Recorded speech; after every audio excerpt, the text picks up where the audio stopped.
नमस्कार, मैं हूं नीलू। तो आज 2 जुलाई है और कुछ खबरें ईरान और अमेरिका और उनकी बातचीत को लेकर, साथ ही कुछ और महत्वपूर्ण खबरें सामने आ रही है। उसकी तमाम अपडेट्स लेकर मैं आपके सामने मौजूद हूं।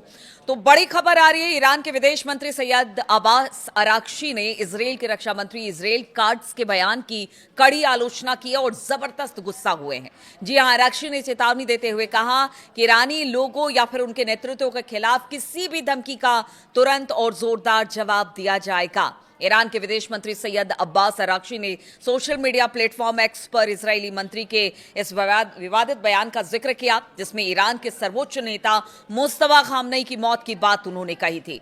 उनका कहना है कि आप होते कौन हैं और अगर इस तरह के बयान देंगे तो फिर इसका जवाब भी बहुत तगड़ा दिया जाएगा।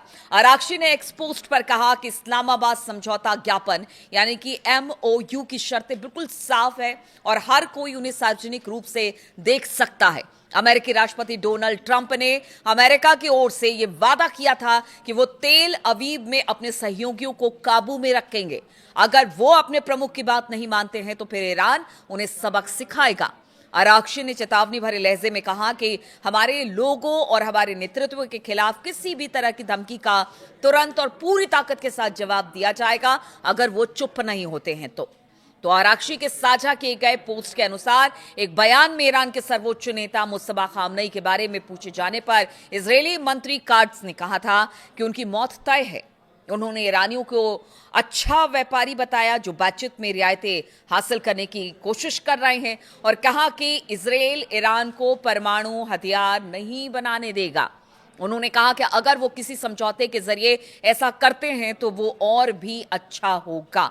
तो इस तरह की धमकी अब इजराइल की तरफ से मिल रही है। देखिए, इजराइल जो है वो हमेशा हमने देखा है कि किस तरह से बातचीत आगे बढ़ रही है अमेरिका ईरान के बीच, लेकिन एक छटपटाहट इजराइल के मंत्रियों में है, नेतन्याहू में भी ये छटपटाहट दिखाई दे रही है और इस वजह से इस तरह का बयान दिया गया है। और ईरान का कहना है कि अगर वो उनके सर्वोच्च नेता के बारे में कुछ कहेंगे तो फिर इसका जवाब भी जबरदस्त तरीके से दिया जाएगा। देखिए, ये विवाद ऐसे समय में सामने आया है जब अमेरिका और ईरान के बीच बातचीत का दौर चल रहा है। कतर की राजधानी दोहा में बुधवार को भी अमेरिका और ईरान के बीच कतर और पाकिस्तान की मध्यस्थता में बातचीत हुई है अप्रत्यक्ष तरीके से, यानी कि कोई ऐसा वहां आमने सामने बैठकर बातचीत नहीं हुई है। सिन्हुआ समाचार एजेंसी के मुताबिक जिस तरह से बताया जा रहा है कि फिलहाल बातचीत अप्रत्यक्ष तौर पर हुई है, यानी आमने सामने बैठकर नहीं हुई है और दोनों देशों के प्रतिनिधि आमने सामने नहीं मिल रहे हैं। ये एक मध्यस्थता के जरिए बातचीत हो रही है, बैठ के बंद कमरे में हो रही है और मध्यस्थ देश दोनों पक्षों के बीच बातचीत आगे बढ़ा रहे हैं। यानी यहां पर अगर कुछ कहा जाता है तो जो मध्यस्थ देश है कतर और पाकिस्तान, वो फिर जाते हैं ईरान के पास। ईरान की तरफ से कोई बात आती है तो अमेरिका के पास लेकर जाते हैं। यानी आमने सामने की टॉक नहीं हो रही है, ये मध्यस्थों के जरिए बातचीत हो रही है। सूत्रों के मुताबिक बातचीत का मुख्य मुद्दा 17 जून को इस्लामाबाद में हुए समझौता ज्ञापन यानी कि MOU को लागू करना। इसमें ईरान की फ्रीज की गई संपत्ति और हॉर्मुज स्ट्रेट की समुद्री सुरक्षा जैसे तमाम जो मुद्दे हैं वो शामिल बताए जा रहे हैं।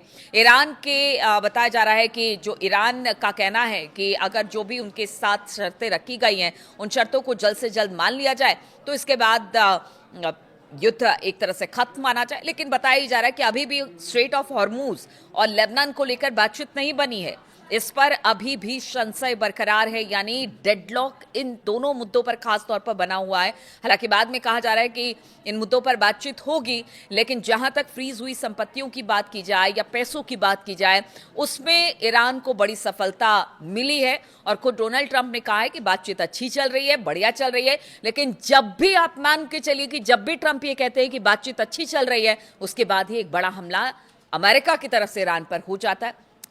खैर, वो तो अलग बात है, अब वो देखना होगा कि बातचीत अच्छी कैसी होती है, कैसे आगे बढ़ती है। अब दूसरी बड़ी खबर आपको बताते हैं। तो ईरान के दिवंगत सर्वोच्च नेता अयतुल्ला अली खामनेई साहब की अंतिम यात्रा अब शनिवार यानी कि 4 जुलाई से शुरू होने वाली है और 9 जुलाई तक ये चलेगी और उसके बाद 9 जुलाई को उनको दफन किया जाएगा। 6 दिनों में उनका जो जनाजा है वो कई शहरों से होकर गुजरेगा और इसके लिए जो शहर चुने गए हैं वो तेहरान के इस्लामिक गणराज्य के धार्मिक, राजनीतिक और वैचारिक आधारों को दर्शाते हैं। तेहरान के अलावा कोम, करबला, नजफ और मशहद शहरों की शियाओं के बीच बहुत मान्यता है इन शहरों की, जिनका खास तौर से खामनेई के अंतिम संस्कार के लिए चुना गया है। शनिवार को तेहरान के ग्रैंड मुसल्ला में आम लोगों के दर्शन के लिए रखे जाने से दिवंगत नेता को ईरान के सबसे महत्वपूर्ण स्थलों में से एक में जगह मिली है। मुसल्ला का महत्व जितना धार्मिक है उससे भी ज्यादा राजनीतिक महत्व है। यहां आम लोगों के दर्शन के लिए शव रखने से खामनेई की भूमिका धार्मिक नेता और धर्मगुरुओं के शासन पर आधारित राजनीतिक प्रणाली के प्रमुख दोनों के रूप में उजागर होती है, इसीलिए इस शहर को चुना गया है।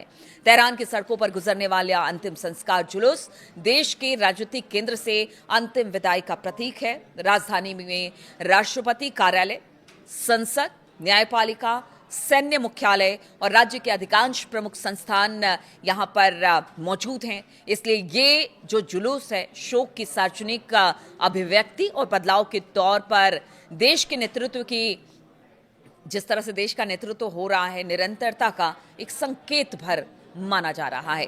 तेहरान के बाद कौम में अली खामनेई साहब का जनाजा लेकर जाया जाएगा, जहां पर कोम शिया शिक्षा केंद्र है। कोम शहर ईरान के धार्मिक अगर परिदृश्य की बात की जाए या धार्मिक हिसाब की बात की जाए तो ये बिल्कुल अनूठा स्थान है। देश के सबसे प्रभावशाली धार्मिक शिक्षण संस्थान यानी सेमिनरी का ये घर होने के नाते इस शहर में धर्मगुरुओं की कई पीढ़ियों को शिक्षित किया गया और इस्लामिक गणराज्य की विचारधारा को यहाँ पर दूर तक फैलाया गया, यानी एक आकार दिया गया। कोम में खैमनी के जनाजे का जाना वरिष्ठ धर्मगुरु और सेमिनारी के छात्रों को उनके आखिरी सफर में शामिल होने का मौका दिया जाना है। इस शहर में शियाओं के सबसे महत्वपूर्ण जो तीर्थ स्थल हैं उसमें से एक फातिमा मासूमे का मकबरा है, जो कि 8वें शिया इमाम रजा की बहन थी। ऐसे में कोम ईरान और शियाओं के लिए बेहद अहम हो जाता है। और इसके बाद अली खामनेई साहब का जनाजा इराक में भी जाएगा। इराक का करबला शहर शिया इस्लाम के सबसे पवित्र शहरों में से एक है। यहाँ इमाम हुसैन का मजार है, जो कि तीसरे शिया इमाम थे। करबला में उनका जनाजा जाना ईरान के लिए कुर्बानी, दृढ़ता और प्रतिशोध को मजबूत करेगा, जो इमाम हुसैन की विरासत से गहराई से जुड़े हैं। इराक स्थित नजफ में भी अली खामनेई साहब का जनाजा लेकर जाया जाएगा और यहाँ पहले शिया इमाम अली का मजार हुआ करता था। ये शहर दुनिया में शिया विद्वानों के सबसे प्रतिष्ठित केंद्रों में से एक माना जाता है। नजफ में कार्यक्रम आयोजित करने से ईरान की सीमाओं से परे जो एक व्यापक शिया दुनिया है, खामनेई की जगह और अहमियत जाहिर करता है। अली खामनेई की शव यात्रा का आखिरी चरण मशहद होगा। मशहद में अली खामनेई को दफन कर दिया जाएगा, यानी सुपुर्द खाक कर दिया जाएगा, जो ईरान का एक पवित्र शहर माना जाता है। यहाँ इमाम रजा का मजार है, जिस पर हर साल लाखों श्रद्धालु पहुंचते हैं। अली खामनेई साहब का जन्म मशहद में ही हुआ था और उन्होंने अपनी शुरुआती जिंदगी का बड़ा हिस्सा यहाँ बिताया था। तो आप समझिए कि ईरान के सबसे महत्वपूर्ण तीर्थ स्थल के तौर पर मशहद ऐसा माहौल देगा जो कह सकते हैं कि जो दिवंगत नेता हैं उनकी याद को शिया इस्लाम के सबसे सम्मानित स्थलों से जोड़ेगा। अली खामनेई साहब की अंतिम यात्रा वहां समाप्त होगी जहां धार्मिक निष्ठा, राष्ट्रीय पहचान और खामनेई की अपनी जीवन कहानी का संगम होता है। इसलिए यहीं पर खामनेई साहब को सुपुर्द खाक किया जाएगा और ये माहौल बड़ा गमगीन होगा। इसलिए दूर दराज मतलब कह सकते हैं कि अलग अलग मुल्कों से उनके अंतिम संस्कार के मौके पर, उनके सुपुर्द खाक के मौके पर लोग पहुंचने वाले हैं। इसलिए खास तौर पर बताया जा रहा है कि जो ईरान सरकार है वो इसको लेकर खास इंतजाम कर रही है। और अब जो बताया जा रहा है कि जो वार्ता एक तो हो चुकी है कल, दूसरी जो होगी वो अब इसी खामनेई साहब के जनाजे और उनके सुपुर्द खाक के बाद ही की जाएगी, यानी कि इस कार्यक्रम के बाद ही रखी जाएगी। इस तरह की भी खबर सामने आ रही है। तो देखिए, इजराइल ने एक बार फिर से अपना मतलब एक तरह से कह लीजिए कि जहर उगला है और ईरान ने उसका जवाब दिया है। इधर बातचीत रंग ला रही है, लेकिन ये कितनी रंग लाती है